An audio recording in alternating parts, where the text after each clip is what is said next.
Boa noite, bem-vindos ao Projeto NIS. Essa noite a gente vai conversar sobre comunicação pelo afeto nas redes sociais. O Chacrinha dizia, quem não se comunica, se trumbica. A comunicação tem a ver com quem fala, como fala e o como o outro entende. Tem a ver com a mensagem que a gente passa. Será que a gente consegue? O que quer dizer uma comunicação efetiva, né? Significa a gente conseguir transmitir a mensagem. E transmitir a mensagem é algo muito sofisticado. O que eu digo não necessariamente é o que o outro entende. É pensar que existe uma distância considerável entre o que eu quero dizer, o que eu consigo dizer, a mensagem que eu emito, como o outro entende, e aí se faz a comunicação. Quando eu estou em presença, eu vejo você e eu digo para você as coisas que eu quero dizer. Imediatamente, você faz assim com a cabeça, aceita, não aceita, concorda, discorda. Isso presencialmente. Fazer uma conversa digital, como a gente está tendo agora, já exige de mim uma outra conduta linguística, um outro pressuposto de linguagem e de sujeito. Primeiro que eu não faço ideia quem é que está me assistindo agora. Então, eu estou conversando verbalmente com alguém que eu não faço ideia. Eu tenho que supor. Eu estou olhando para uma câmera, eu não estou olhando para alguém. É muito difícil e me faz com que eu tenha uma outra condição de oralidade, uma outra condição de me enunciar.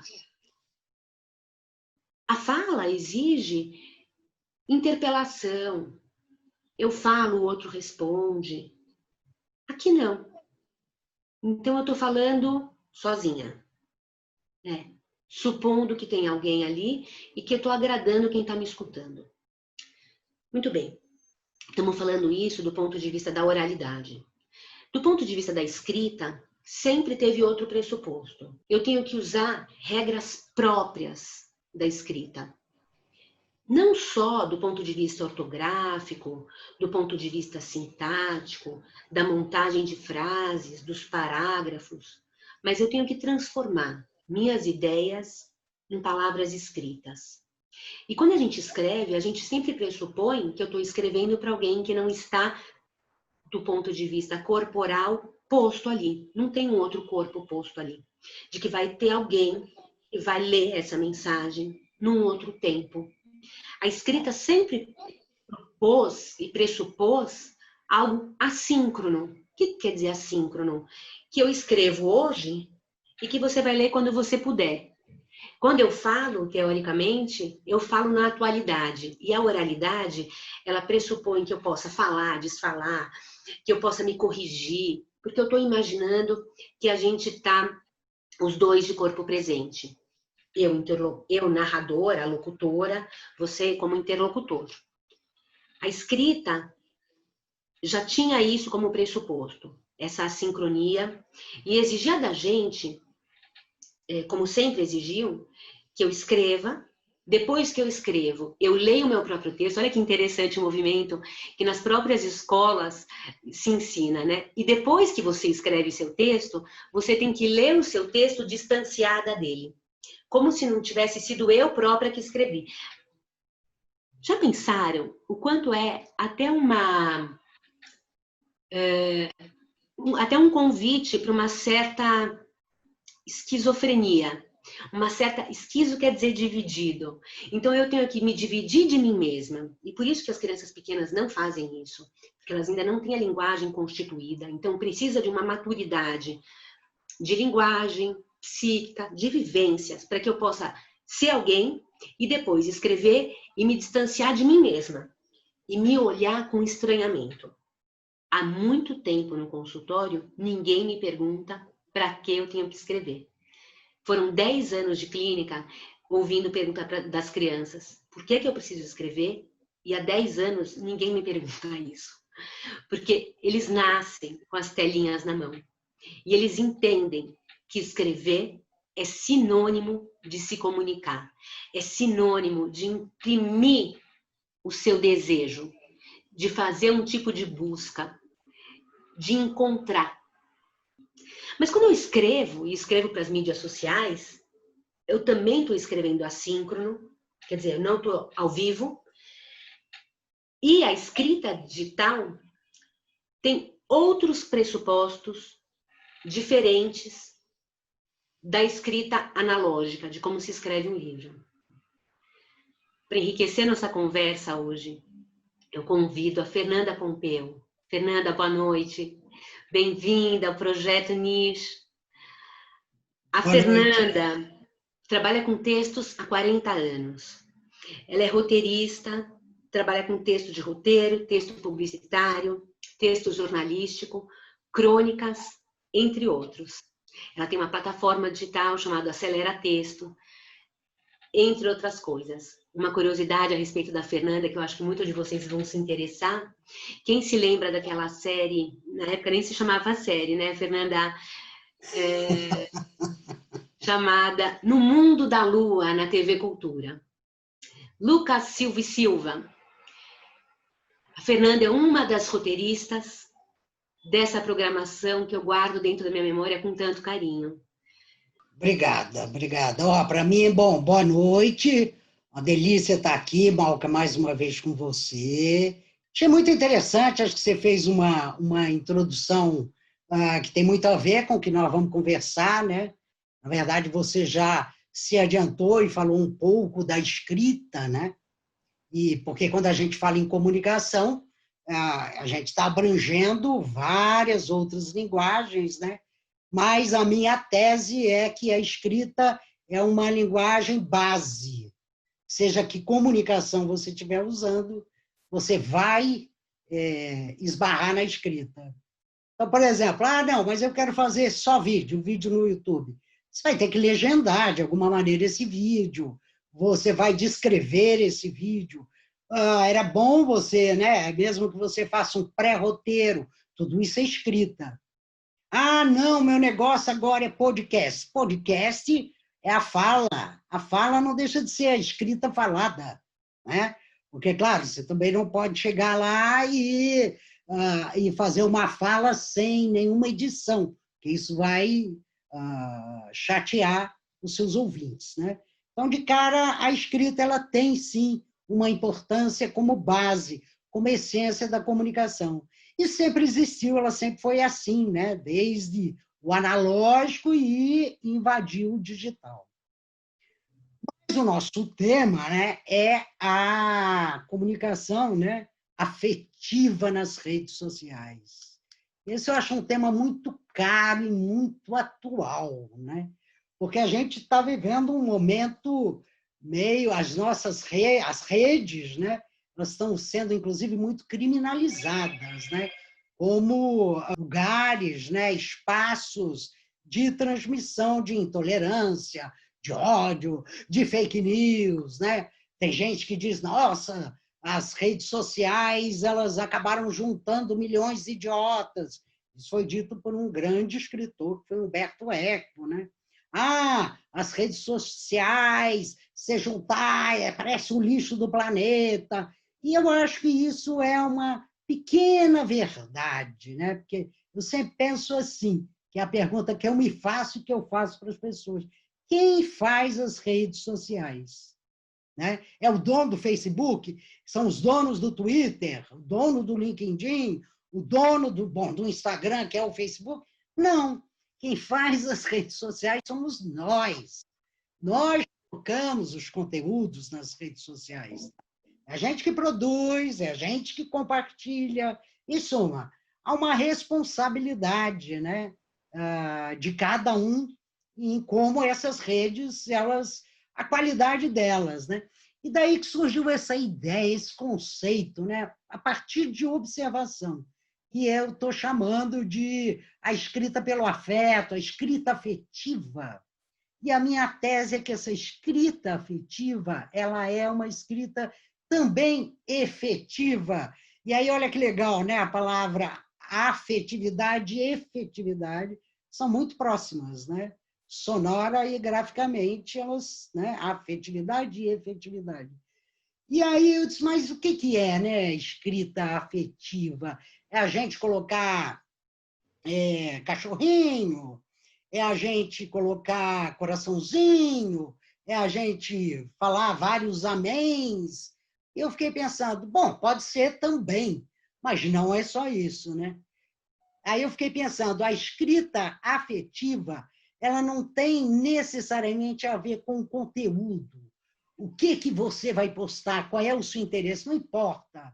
Cada um vai ter seu interesse, cada um vai ter sua opinião, né? Nós somos pessoas diferentes e múltiplas. Mas eu acho que o que modifica tom.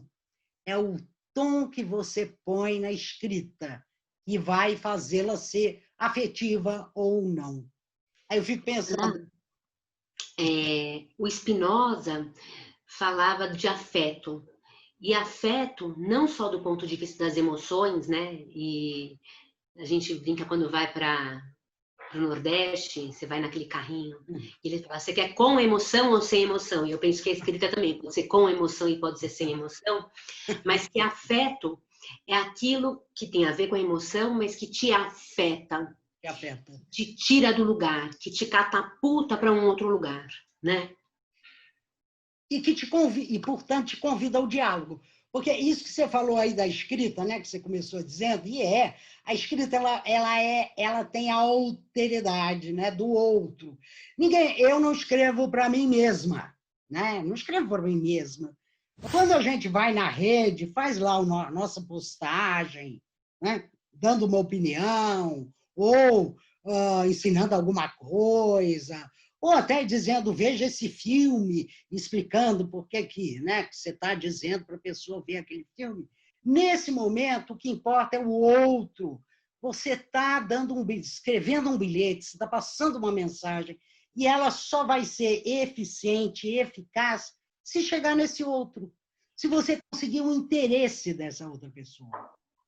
E aí por isso que eu digo que a escrita raivosa, que seria o contrário, né, da escrita afetiva, ela não é eficiente, porque ela não funciona, ela não chega no outro. Ela vem com tamanha raiva que aquele outro que você queria que a sua mensagem chegasse, né? Senão, para que você está escrevendo? Ele vai se afastar, vai ser o contrário, ele se afasta. Fernanda, deixa eu te fazer uma pergunta. Quando a gente escrevia cartas, que é o que a gente veio fazendo do processo da humanidade, do começo da escrita até 20 anos atrás, a gente tinha remetente e o destinatário. Né? O remetente é o cara que escreve, o destinatário é para quem eu entrego aquela mensagem. Quando eu faço uma publicação na rede social, o remetente sou eu. O destinatário, a gente não, quando eu escrevo para um público, sei lá, eu tenho 3.000 amigos no Facebook. Como é que a gente consegue supor para quem a gente faz, será, algum tipo de pensamento de quem é nosso destinatário? Olha, você, na verdade, quando você posta, você é o emissor, né? Você está emitindo a mensagem, né? Para o destinatário, tem quem também chama de receptor.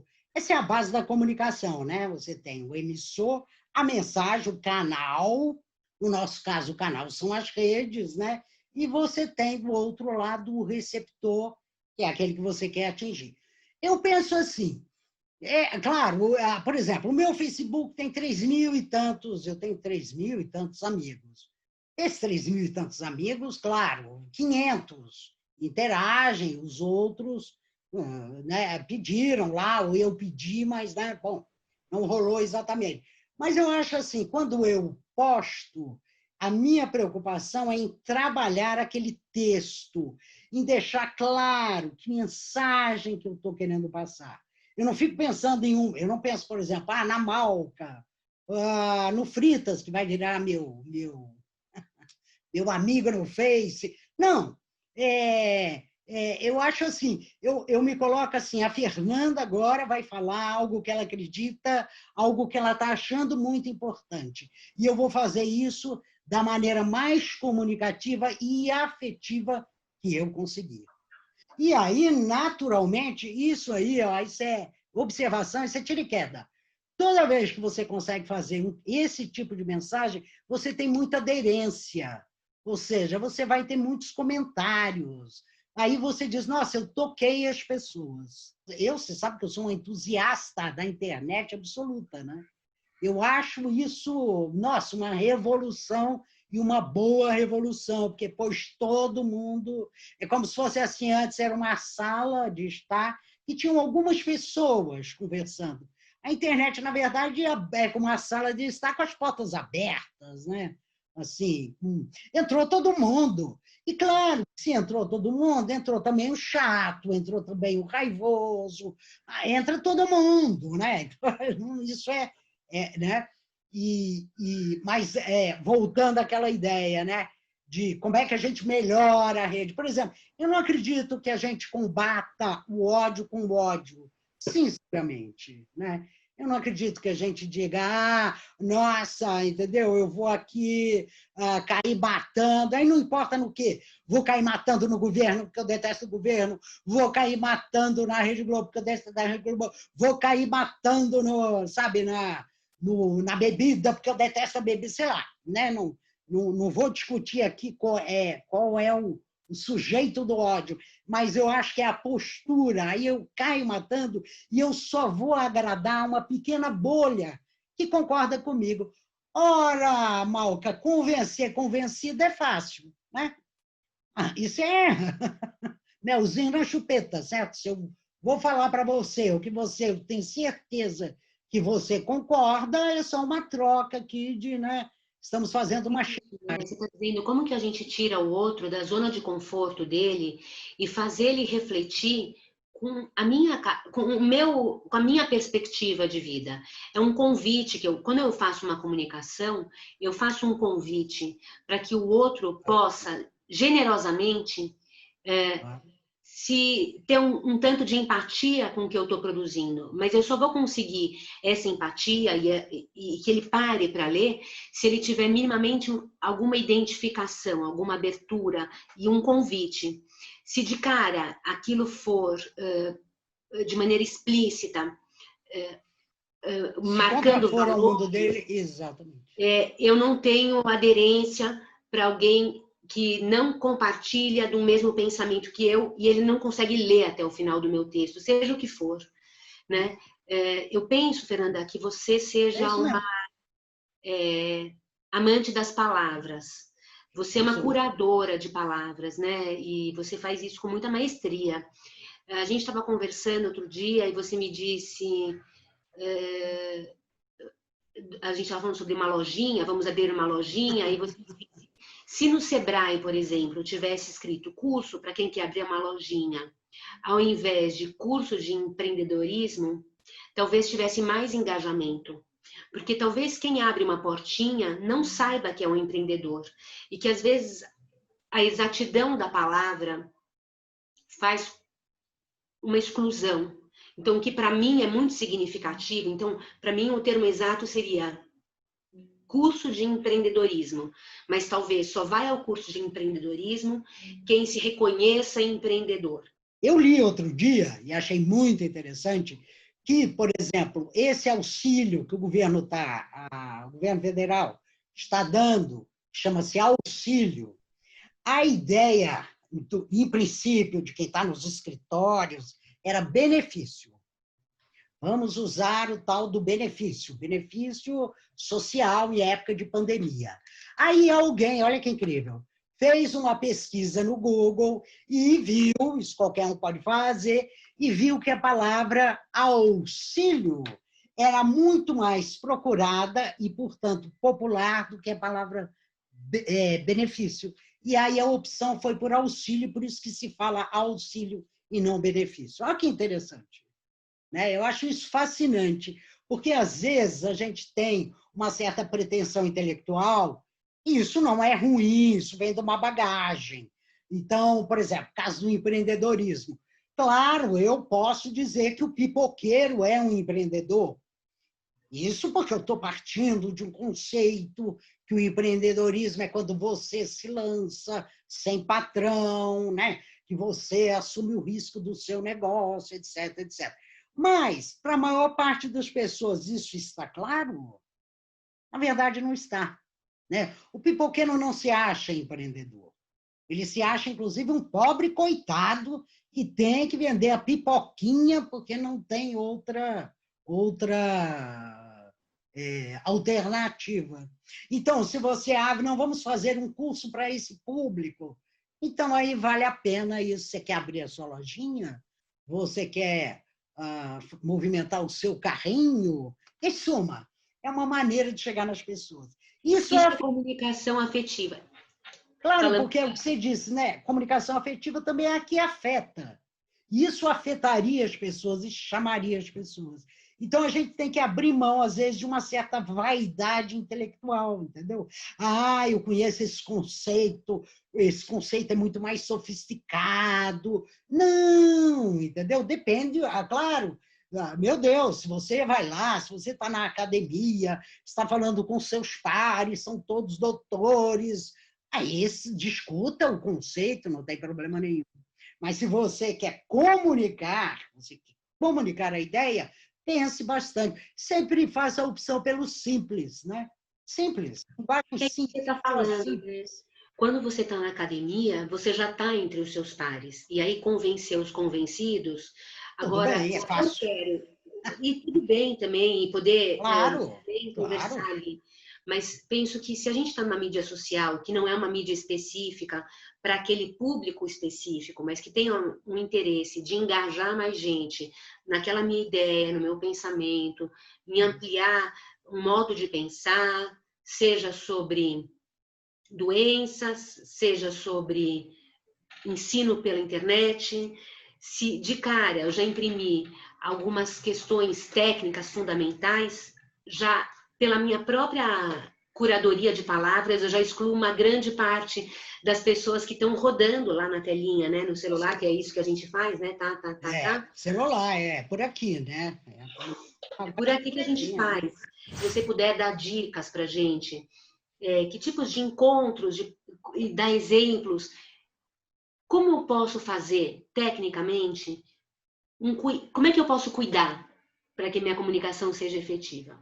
Olha, tecnicamente, em termos de texto, né, porque é aquilo que nós falamos, quando você põe uma ilustração, uma foto lá, isso também faz parte do seu conteúdo, né? Não é só o texto. Mas tem umas regrinhas para texto que super funcionam e são as de sempre, né? E que eu vou dizer aqui rapidamente.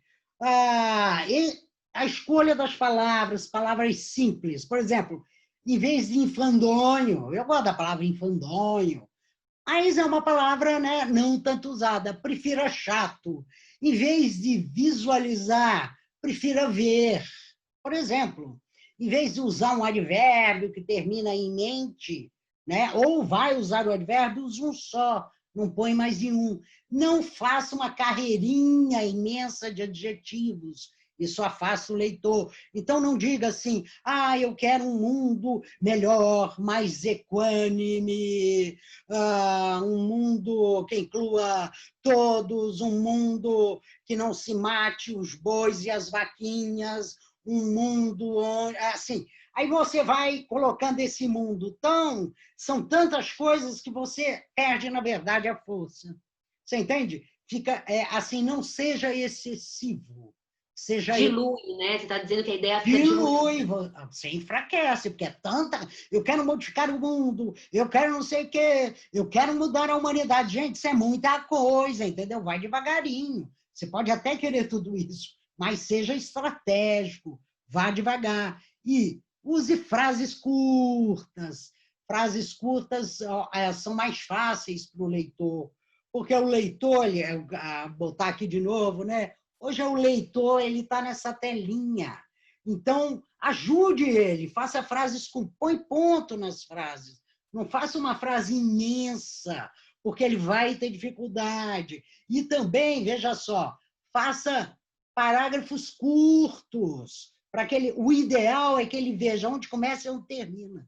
Porque se ele não vê aonde termina a sua postagem, ele não está no controle, ele fica nervoso.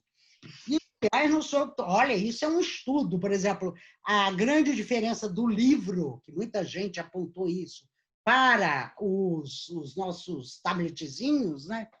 Perdão, para isso aqui, é que no livro eu seguro o livro e digo, ele é grosso, ele é fino, eu tenho uma noção imediata, né, de qual é o tamanho dele. Nessa coisinha aqui, eu tenho que ir lá embaixo, agora eles já põem, né? E aí eles falam assim, 20% do total. Mesmo assim, não é tão bom. 20% do total, né? Eu tenho que dar uma pensadinha, não é como um livro onde eu não preciso pensar nada, porque ele é grosso ou ele é fino. Né? Então, assim, o que eu estou querendo dizer? Existe um campo imenso aí de estudo, né, que eles chamam de usabilidade, né? Usabilidade, que é ver como é que o leitor se comporta nos meios digitais. Mas eu acho que ninguém precisa ser especialista nisso, não é a questão. Né? A gente pode usar o bom senso e ir observando. Eu volto a dizer, observe os comentários, observe a aderência que você teve, olhe para a postagem com carinho e veja o que aconteceu ali. Tem gente que diz, então eu vou ter que escrever só o que o leitor... Não! Você tem que escrever o seu conteúdo, no que você acredita. É isso que a gente precisa. A gente precisa de pessoas que digam o que elas acreditam, né? Que se entusiasmem, né? Com a vida. Né? Pessoas assertivas nós precisamos. Mas, mesmo essas pessoas, elas têm que cuidar. Então, as dicas são essas, tenha consciência, faça um texto consciente. Eu revelo minha identidade através da escrita, então se eu estou achando que eu estou escondida, anônima na internet, a gente já viu isso na live com a Flávia, que não existe anonimato na internet, quando eu posto qualquer coisa, seja numa publicação ou seja num comentário, eu revelo os meus valores, eu falo de mim? Sim, claro. Por exemplo, fazer um comentário desagradável, né? Que é muito comum também, né? Pessoas que não postam nada, só comentam, né? Fazer um comentário desagradável, né? Agressivo. Mostra uma faceta dessa pessoa, né? Irônicozinho, né? Sabe o irônicozinho? Desautorizar, isso é terrível, quando, né, desautoriza. Então, eu vou lá num post seu, que você tem um bom trabalhão, fez lá, eu pego e digo assim, mas, Malca, acho que você precisa estudar mais, viu? Precisa abrir livro de gramática. Isso é um tiro no pé. Você nunca mais vai querer me ver pela frente, entendeu? Porque, na verdade, eu desautorizei você. Isso é uma velha tática, isso não é do mundo digital, isso veio desde sempre, né? Se for ler os filósofos, você vai ver lá que existe essa ideia é uma tática, uma estratégia, né? Desautorizar a outra pessoa. Por quê? Porque tem gente que está vendo todo mundo como oponente, não é oponente. Não é todo mundo inimigo, sabe? Que ideia é essa, sabe? Que todo mundo virou inimigo, isso é terrível. Como é que eu faço alguém ler meu texto? Vamos falar do ovo, eu acho o ovo mais fácil a gente falar nesse momento. Como é que eu faço alguém ler o ovo, ler a história do ovo, sem que de cara eu imprima o ovo faz bem ou o ovo faz mal para a saúde? Primeiro, você tem que ter conhecimento de causa, né? Isso é importante, né? É bom a gente, quando a gente for postar, a gente também dominar o nosso assunto. Então, isso é número 1, né? Você chegar lá também só dar um palpite, né? Eu acho isso.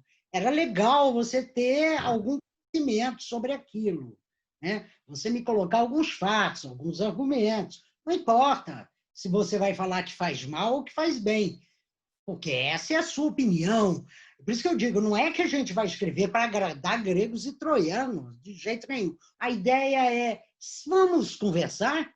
A rede, a internet, ela nasceu de uma grande utopia. Né? Quando ela nasce, qual era a ideia? Puxa vida, uma rede onde vai estar um pedaço incrível da humanidade, né? Onde eu vou falar com quem está lá do outro lado do mundo. E ela continua sendo isso também. Ela continua sendo um lugar muito especial de trocas. Né? Eu quero ainda acreditar que nós teremos uma volta à ideia do diálogo. O diálogo é tão bonito. O diálogo jamais foi eu tentar convencer você, você tentar me convencer, e aí a gente, tchau, ai, mal, que agora eu penso que nem você. Claro que não. O diálogo sempre foi uma ideia de eu enriqueço um pouquinho você e você me enriquece um pouquinho. Eu não pensei daquele jeito, mas o que tem ali que eu posso tirar para mim? Gente, isso é maravilhoso, né? E desperdiçar isso por uma briga sem fim, eu acho meio bobo. Maravilhoso. Fernanda, antes de eu me desligar do Facebook, eu escrevia muitas coisas e muitos textos para o Facebook, e um dia, Fernanda, e eu não sei como que a gente ficou amiga, não sei quem pediu quem, eu devo ter te pedido, certamente, e acredito que eu deva ter te pedido, porque eu assisti você numa roda viva, discutindo a respeito do livro da Marta Medeiros. Medeiros, isso. Que foi incrível, foi exatamente isso. E aí eu comecei a seguir a Fernanda e, consequentemente, a Fernanda generosamente começou a ler o que eu escrevia e eu nunca imaginei. E ela colocava de vez em quando uns likes. Certo dia eu resolvi sair da rede, porque eu me cansei da rede, porque eu achei ela muito social, eu estava um pouco antissocial, e me despedi. Eis que surge um comentário da Fernanda dizendo por que você vai sair. Eu gosto tanto dos seus textos, do que você escreve e tal. E aí começamos a ter uma aproximação, porque a Fernanda, de fato, faz da rede social uma social rede. E ela se comunica com as pessoas. Bom, nos tornamos amigas, eu acho, né, Fernanda? Eu a considero uma amiga hoje. Claro, E a Fernanda me diz sempre algo que eu acho que é muito importante a gente dizer aqui, que todo mundo pode escrever. A Fernanda é uma grande entusiasta da escrita e ela diz que todo mundo tem coisas a dizer e ela vai dando suportes técnicos, dicas, desde ortografia, crase, tudo que a gente pode imaginar, da maneira mais agradável possível e generosa, para que todo mundo possa se comunicar. Qualquer pessoa alfabetizada pode escrever. Qualquer pessoa que minimamente conheça o código, né, de uma língua, ela pode escrever sim. Eu não vou discutir, ruim, tá, nunca é perfeito mesmo, né? Mas aí eu penso, você tem vontade? Se a pessoa responde, sim, eu tenho vontade, eu digo, então você pode sim. É claro que então você vai ter que se preparar, né? Não é milagroso. Não adianta eu dizer, eu quero escrever, e eu não estou nem aí com a gramática, não estou nem aí com a língua portuguesa. Aí você vai escrever, mas ninguém vai te ler também. Então, não vai resolver, né? Você quer escrever, você quer externar, você quer expressar, escreva e vá aprendendo. Cuide da base, a base é a língua. Depois você vai para outros níveis, você vai sofisticando, você vai se interessar por estilo, e mais ainda, vai ter um momento maravilhoso, epifânico, que você vai encontrar a sua própria voz, que é a sua maneira, porque eu acredito muito nisso. A sua maneira, e cada um tem uma maneira. E essa maneira pode ser, sim, expressa, pode ser, sim, compartilhada. Então, por isso que isso me entusiasma, porque eu acredito nisso. Aliás, eu sempre acreditei nisso, né? Em que, sim, todos podem escrever. Mas todos podem escrever bem? Bom, aí você já botou o bem, né? Então, você já adjetivou. Pode, mas aí, vamos dizer, haverá um esforço, né? Tanto que quem não quer escrever, eu nem considero como um público. Eu não fico dizendo para as pessoas, você tem que escrever. De jeito nenhum. O que eu quero conversar é com o povo que diz, eu quero escrever, mas eu tenho medo. Eu quero escrever, mas eu não escrevo bem. Mas eu sempre quis escrever. Aí eu penso, puta, se a pessoa diz que sempre quis escrever, né? Então, tem algo, tem algum fantasma, tem catracas aí, talvez psicológicas, até psíquicas, né? Que está impedindo essa pessoa de realizar o que ela está dizendo que quer fazer. Então, é esse povo que me interessa, o povo que diz eu quero escrever. Eu faço uma oficina, por exemplo, com uma turma em Parelheiros.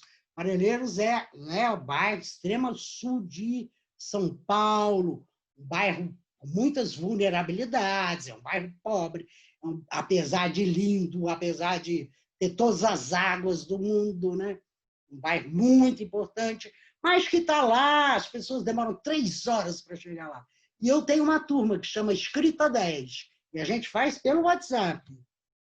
E é uma turma que disse, talvez, não sei se estão... Eu mandei um recadinho, não sei se vão estar assistindo aí, mas que, né, eles falaram, eu quero escrever. Eu disse, vamos escrever.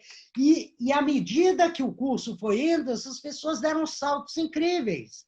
Elas escrevem cada vez melhor. Eu passei 10 anos da minha vida escrevendo um romance. Isso lá na década de 80. 80? 80. É, década de 80. Muita gente aí nem tinha nascido. E era com máquina de escrever, né? Maquininha, Molivete, né? Do meu pai e tal. E eu escrevi esse livro com esmero, né? Um livro extremamente formal, formalista, na verdade. Olha que interessante, eu pensava completamente diferente do que hoje eu penso. Eu ia atrás das palavras mais difíceis. As construções mais difíceis eram o que eu me expressei ali. Eu demorei muitos anos, né, escrevendo esse livro. Quando o livro ficou pronto, ninguém quis editar, mas eu acho que esse não é um critério, porque às vezes ninguém quer editar e é até bom. Mas para quem os amigos, amigas que eu passei o livro, a maioria não curtiu. A maioria nem leu, nem passou, acho que da terceira, quarta página. Aí hoje eu penso, puxa vida, se fosse hoje, eu teria mudado esse projeto com muito mais rapidez. Teria sacado que aquilo não estava comunicando. Não adiantava ir por aquele caminho. Contasse aquela história de uma outra maneira. Então, isso é uma coisa que eu vivi, não é? Eu não li, eu vivi. E houve uma época, a minha época mais intelectualizada, né? Que eu achava que não, que a gente tinha que aprender com os livros, e que a gente aprendia com algumas pessoas. E minha mãe sempre dizia que aprendia com todo mundo, aprendia com o jardineiro, aprendia com a moça que servia o café, ela observava e, de repente, ela dizia, eu aprendi isso com fulana, né? Então, hoje, eu sei o que ela estava dizendo e agradeço muitíssimo, porque eu acho que eu compreendi. Qual a quantidade de texto nas redes sociais? Será que hoje as pessoas não leem tanto e que as legendas precisam ser menores? Tem um formato específico? A Nara pergunta. Nara, eu acho que hoje a gente tem que raciocinar assim, sempre menor. Sempre menor. Né? Assim, o desafio qual é? Qual é o pico do Everest? Eu sempre falo isso. Né? Imagina o Everest. Qual é o pico? Chegar no pico para um redator, para um postador, é quando a gente diz, puxa, falei muito com pouco. Ou seja, disse muito com poucas palavras. Quanto menor, melhor. Mas esse menor não quer dizer que, então, eu vou fazer o começo, não tem meio, não tem fim. Não, né, gente? Tem que ter começo, meio e fim. Quer dizer, tem que formar um sentido, mas é menor. Eu estou convencida disso. Não é só que o leitor ele está impaciente. Ele tem muita coisa. A concorrência entre conteúdos é tremenda. Por exemplo, quantas pessoas falam de língua portuguesa hoje na internet? Muitíssimas. E muitas falam muito bem. Então, veja, para eu conquistar a atenção, eu tenho que ser objetiva, elegante e escrever curto. Senão, entendeu? O cara vai lá para o Pasquale, que é muito mais famoso. Qual é o nosso papel como redator, como postador? É ir lá honestamente, dar o nosso recado, né? eu vou contribuir com isso, porque eu sei isso. Fernanda, a gente está encerrando nossa conversa. Você gostaria de deixar algum recado para as pessoas que estão acompanhando e que acompanharam a gente até aqui? Mas, claro, um agradecimento, né? Por exemplo, isso de live, né? Eu acho que a pessoa parar para assistir naquele horário é uma grande deferência que elas estão fazendo, né? Tipo assim, vou lá, vou ouvir. Então, eu quero, nossa, deixar um muitíssimo obrigada. Muito obrigada Então, e até a próxima. até a próxima. Tchau.